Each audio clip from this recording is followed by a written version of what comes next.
नमस्कार, आप देख रहे हैं मुसर्रत टाइम्स लाइव। एक नजर इस विशेष रिपोर्ट पर। पर्यावरण मंत्री गोपाल राय ने कहा, पौधरोपण के साथ वन्य जीवों के संरक्षण पर दिल्ली सरकार का जोर। दिल्ली सरकार पौधरोपण के साथ वन्य जीवों के संरक्षण पर भी विशेष ध्यान दे रही है। Asola Bhati wild life sanctuary में 2 अक्टूबर से वन्यजीव संरक्षण जागरूकता अभियान शुरू किया जाएगा। वन्यजीवों का प्रकृति के संतुलन में योगदान को देखते हुए सरकार ने यह निर्णय लिया है। सरकार द्वारा दावा किया कि पिछले 7 साल में दिल्ली सरकार द्वारा 1.70 करोड़ पौधे लगाए जा चुके हैं। इस साल अभी तक 22 लाख से अधिक पौधे लगाए हैं। दिल्ली के अंदर प्रदूषण की मात्रा को कम करने में तमाम निगरानी और एक्शन की गतिविधियों के साथ साथ वृक्षारोपण का एक इम्पॉर्टेंट रोल रहा है। पौधों के द्वारा पर्यावरण को बेहतर करने के लिए जो एक नेचुरल बैलेंस सिस्टम विकसित होता है, उसके लिए सरकार पिछले 7 साल से लगातार काम कर रही है। आज हमने वन विभाग के उच्च अधिकारियों के साथ समीक्षा बैठक की, जिसमें इस साल के लिए हमने 33 लाख पौधे लगवाने का लक्ष्य रखा हुआ है। हमें इस बात की खुशी है कि वन महोत्सव से हमने यह अभियान शुरू किया था और अभी तक हमने 22,32,000 इस साल के टारगेट के अंदर पौधों को लगाने का काम पूरा कर लिया है। ये जो वृक्षारोपण का महाअभियान दिल्ली के अंदर चल रहा है, उसमें वन विभाग, डीडीए, एनडीएमसी, लोक निर्माण विभाग, दक्षिणी दिल्ली नगर निगम, शिक्षा विभाग, पूर्वी दिल्ली नगर निगम, केंद्रीय लोक निर्माण विभाग, दिल्ली जल बोर्ड, उत्तरी दिल्ली नगर निगम, दिल्ली स्टेट इंडस्ट्रियल एवं infrastructure development corporation, BSES Rajdhani power, डूसूप, उत्तरी रेलवे, छावनी board, Delhi metro corporation, NDPL Tata, DTC और हार्टिकल्चर विभाग, ये 19 डिपार्टमेंट हैं अलग अलग, जिनके संयुक्त अभियान से दिल्ली के अंदर ये वृक्षारोपण का काम किया जा रहा है, जिसमें हम 33 लाख में से 22,32,000 पौधे लगा चुके। मार्च तक इसे पूरा करने का लक्ष्य है और हमें उम्मीद है, आज अधिकारियों के साथ जो रिपोर्ट आई है, कि हम मार्च तक अपने टारगेट को पूरा कर लेंगे। मैं आपको बताना चाहता हूं, दिल्ली के अंदर हमारी सरकार बनने के बाद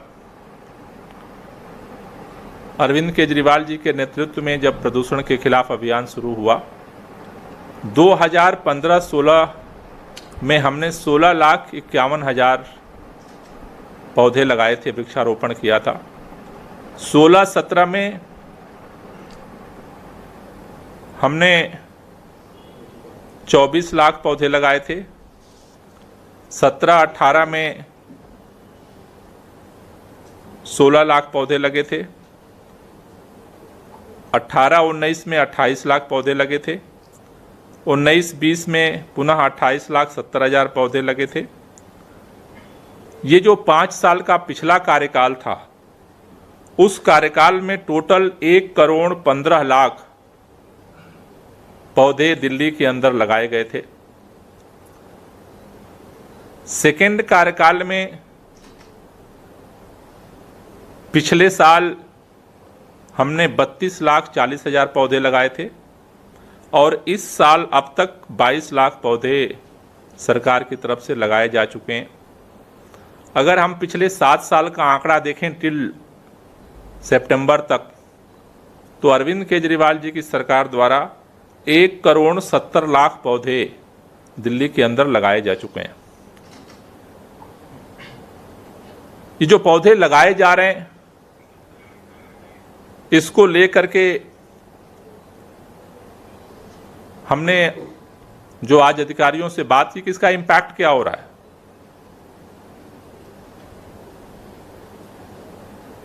देश के अंदर फॉरेस्ट सर्वे ऑफ इंडिया, जो इस देश के अंदर फॉरेस्ट विभाग का सर्वे करता है, मॉनिटरिंग करता है, उसके अनुसार दिल्ली जो राज्य है वो मैदानी राज्यों की श्रेणी में आता है। 2 तरह की कैटेगरी है फॉरेस्ट सर्वे ऑफ इंडिया की, एक पहाड़ी और दूसरा मैदानी। फॉरेस्ट सर्वे ऑफ इंडिया के मापदंड के अनुसार पहाड़ी राज्यों में उसके टोटल एरिया का 60% ग्रीन बेल्ट होना चाहिए और मैदानी इलाकों में उस राज्य के टोटल एरिया का 20% होना चाहिए ग्रीन क्षेत्र।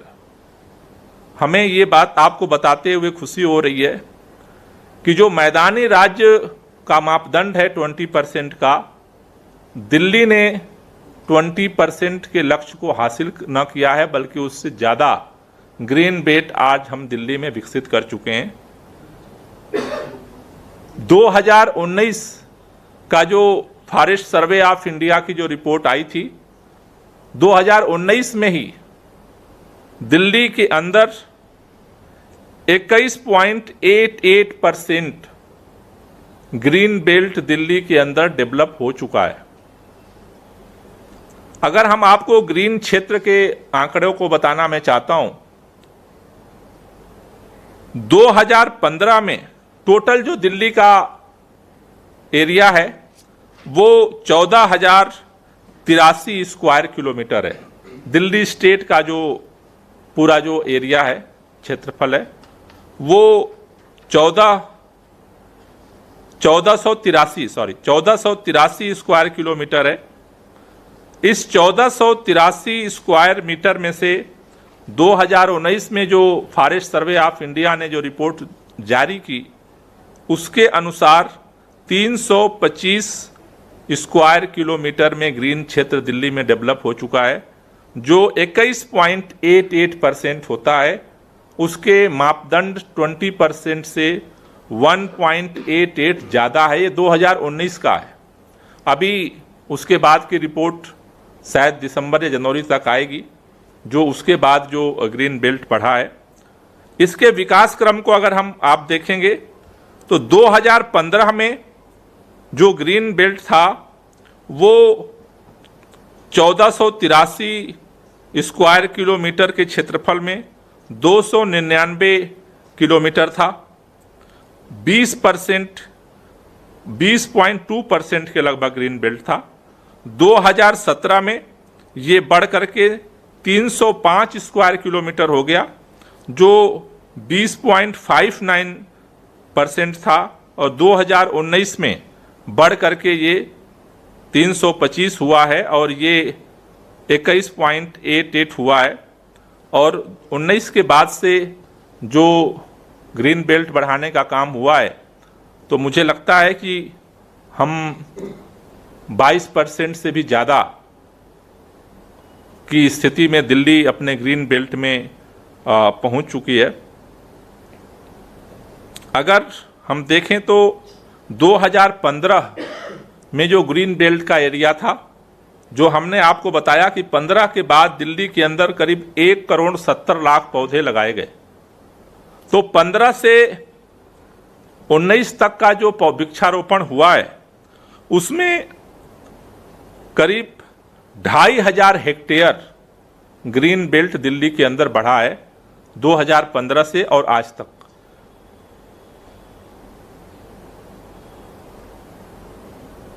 लेकिन ये जो सारा रिपोर्ट है, अभी इस रिपोर्ट को लेकर के हमने अभी डिपार्टमेंट के साथ मीटिंग की है। हमने पिछले दिनों जो बैठक की थी कि इसकी थर्ड पार्टी ऑडिट कराई जाए। जितने विभाग हैं, सभी विभाग ने अलग अलग एजेंसियों को, कई विभागों ने फॉरेस्ट रिसर्च इंस्टीट्यूट देहरादून को अपॉइंट कर लिया है, कई विभागों ने पूसा इंस्टीट्यूट को अपॉइंट किया है। दिल्ली के अंदर इन सभी विभागों के थर्ड पार्टी ऑडिट का काम चल रहा है और आज हमने ये लक्ष्य रखा है कि 1 महीने के अंदर इन सबके प्राइमरी रिपोर्ट डिपार्टमेंट सौंपे। उससे थोड़ा सा और अंदाज़ा लगेगा कि जो पौधे लगाए गए उनमें से कितने % पौधे सरवाइव कर रहे हैं, किस एरिया में कर रहे हैं। अभी वन विभाग की जो सर्वे रिपोर्ट किया है फॉरेस्ट रिसर्च ऑफ इंडिया ने, उसकी एक प्राइमरी रिपोर्ट वन विभाग का उन्होंने भेजा है। उसमें प्राइमरी रिपोर्ट के अनुसार किसी एरिया में 90% सक्सेस रेट है, किसी एरिया में 65% है, कुछ एरिया में ऐसे भी हैं कि जहां 50% के नीचे भी वो है। डिटेल वो फाइनल रिपोर्ट 1 महीने के अंदर सौंपेंगे तो उससे थोड़ा सा और डिटेल अंदाज़ा लगेगा कि हमें किस एरिया में ज़्यादा वृक्षारोपण करने से सर्वाइवल रेट बेहतर हो सकता है। ग्रीन बेल्ट के साथ साथ जो वन्य जीव हैं उनका भी एक नेचर के बैलेंस में काफ़ी रोल होता है। बहुत सारे जो प्रदूषण जो इंसान पैदा करता है उसमें से बहुत सारी गैसेस को पौधे एब्जॉर्ब कर लेते हैं। बहुत सारे प्रदूषण को अलग अलग जो हमारा सर्किल है, चेन है, वन्य जीवों का जो श्रेणीगत चेन है वो एब्जॉर्ब करता है। नेचर ने ऐसा सिस्टम बनाया लेकिन वो धीरे धीरे टूट रहा है। तो दिल्ली सरकार के वन विभाग की तरफ से प्राकृतिक संतुलन बना रहे, इसलिए हम 2 अक्टूबर से और 8 अक्टूबर तक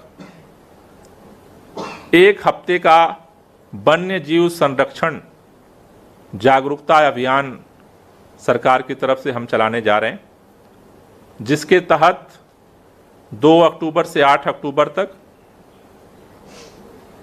असोला भाटी जो वाइल्ड लाइफ सेंचुरी है वहाँ पर अलग अलग तरह से कार्यक्रम किए जाएंगे जिससे लोगों को सेंसिटाइज किया जा सके। क्योंकि जो पूरा पर्यावरण का मसला है जिसमें हम आज दिल्ली खास तौर से जाड़े के समय में जूझती है, उसके पीछे एक नेचुरल कैसे इसका समाधान हो सकता है, उसमें वृक्षारोपण के साथ साथ वन्य जीवों के संरक्षण की तरफ भी सरकार अब फोकस करेगी और उसके लिए 2 अक्टूबर से हम ये जागरूकता अभियान शुरू कर रहे हैं जो असोला भाटी में होगा।